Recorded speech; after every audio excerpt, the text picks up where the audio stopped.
to Redefining Feminism, our second course, where obviously we are not in person. I will be lecturing all day today. We will meet up on Tuesday to go ahead and be in person with one another, talking about what it is that I'm lecturing on today. Okay? So today we're going to talk about feminism and not being afraid to say the F word, right? Sometimes I have this sense of anxiety or burden almost when I have to have discussions about what feminism is, especially when I'm teaching the course of Redefining Feminism. And what I mean by this, when I say this, is I feel such pressure that I have to give you everything, all the knowledge about feminism. It's just not possible, right? We have a short amount of time. I can't do that.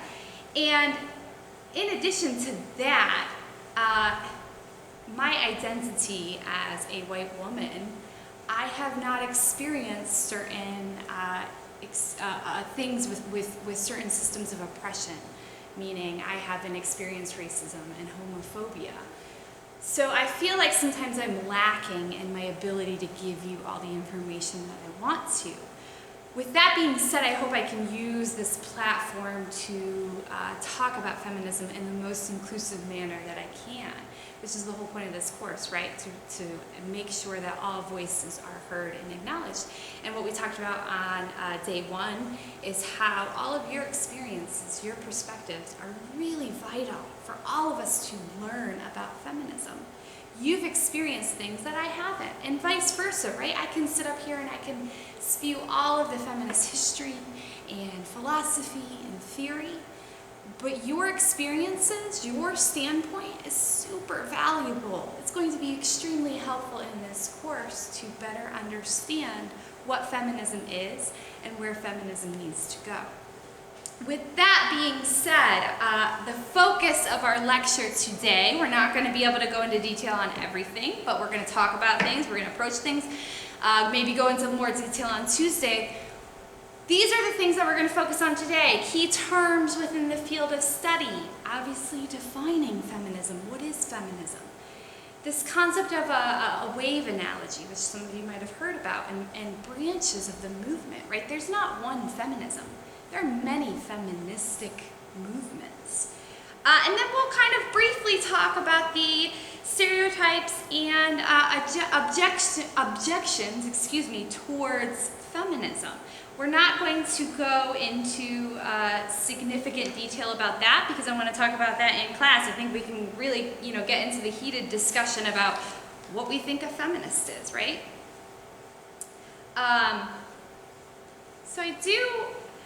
Before we launch into talking about feminism, I do want to talk about key terms and concepts. This is really important because throughout the semester we're going to be throwing out concepts like sex and gender, terms like cisgender, patriarchy, and we need to understand what those are. Now, I'm not going to talk about each term right now. I will post this on Blackboard, so you can always refer back to it. But I do want to talk about the fact that these terms and identities are, by and large, socially constructed. So what do I mean by socially constructed is that there is an idea or concepts that have been accepted by people in a society, right? So we know that sex is the biological aspect of one's identity. So but meanings like gender, this is what I'm talking about when I talk about socially constructed. We as a society create a meaning towards that category. So an example would be if we take, for example, the color pink, right? In the 18th century, the color pink was actually considered very masculine. So men oftentimes wore pink. It was a derivation of red. Red meant blood. Blood was equated with warfare, equated with men, right? Obviously, we know that the color pink, when we think about, for example, gender reveal parties, pink is linked with girls, right? Blue with boys. So these categories and these definitions change over time. The meaning of them change. And feminists have worked very hard to ratify these ideas of what gender is. So they say that gender is a product of the society you live in, right? If society determines what is masculine and feminine, society can also change what is masculine and feminism. For example, pink and blue, right? We can also consider the example of money, paper money, right? Paper money is an example of a socially constructed reality, but paper bills are worth nothing independent of the value that society or individuals ascribe to it, right? So what it means to be a man or a woman, it changes over time, and it differs across cultures, right? So what we would consider to be masculine traits here in the US might be very different for someone living in, say, South Africa or wherever, maybe Brazil. So gender is one of those very fundamental ways we are taught to see the world and how the world sees us. But feminists have made a clear distinction. We'll talk about which feminists, which wave, have made it clear that gender and sex are actually very different.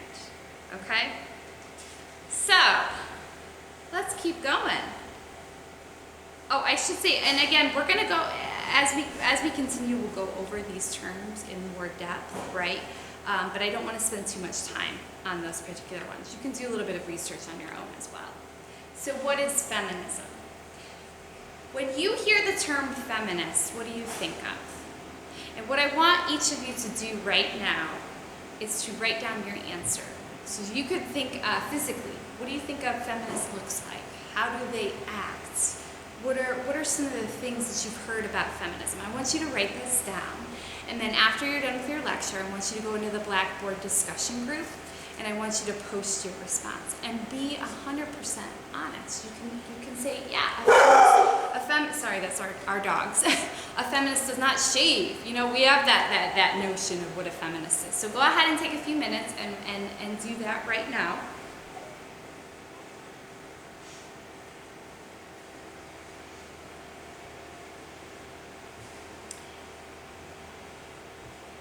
Alright, so we're going to keep moving on. You can pause this video or whatnot if you need to, but I want to use as much time as we possibly can. So feminism defined.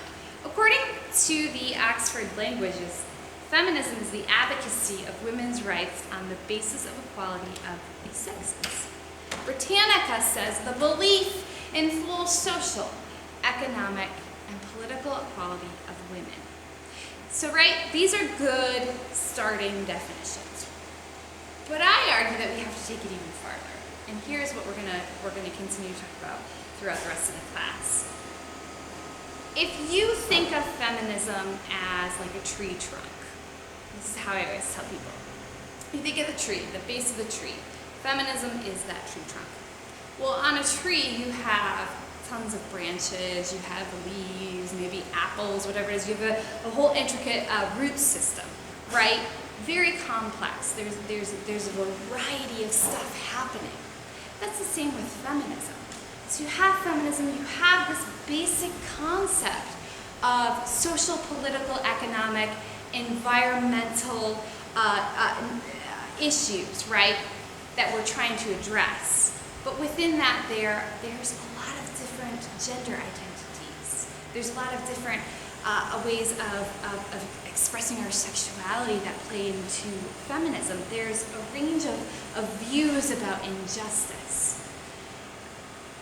But it's all linked with that tree trunk of feminism, of about equality and being equal. And so I think traditionally definitions of feminism, we typically think it is women wanting equality with men. But I always argue that we absolutely have to go farther than that. And here is where famous feminist philosophers, sociologists, thinkers come into play. One particular one that I love is Bell Hooks. Bell Hooks is a prolific feminist writer. She's written many, many books, and I highly recommend that you do a little bit of research on her. find some books on her.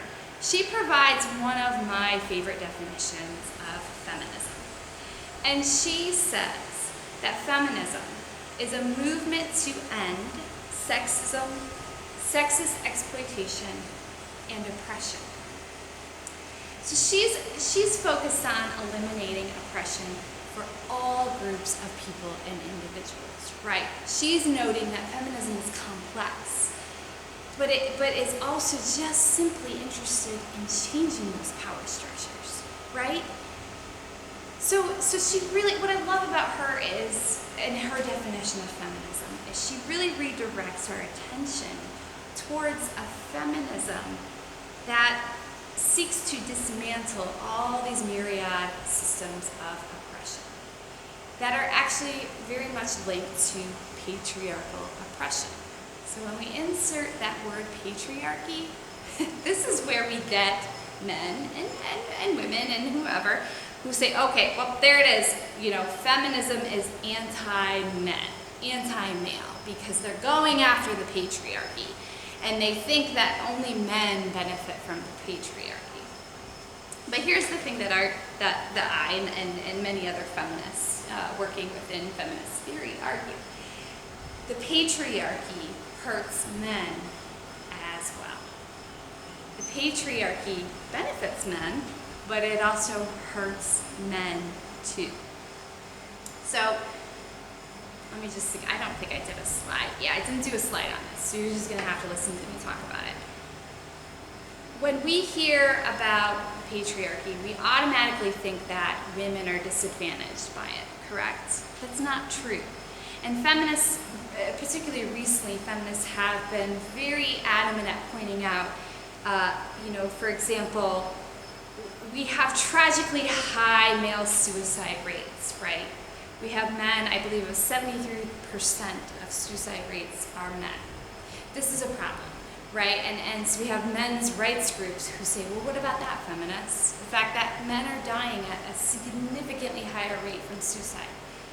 Tragic, right? Has there been enough attention to this? I don't know. But what I would say in this situation is we have to look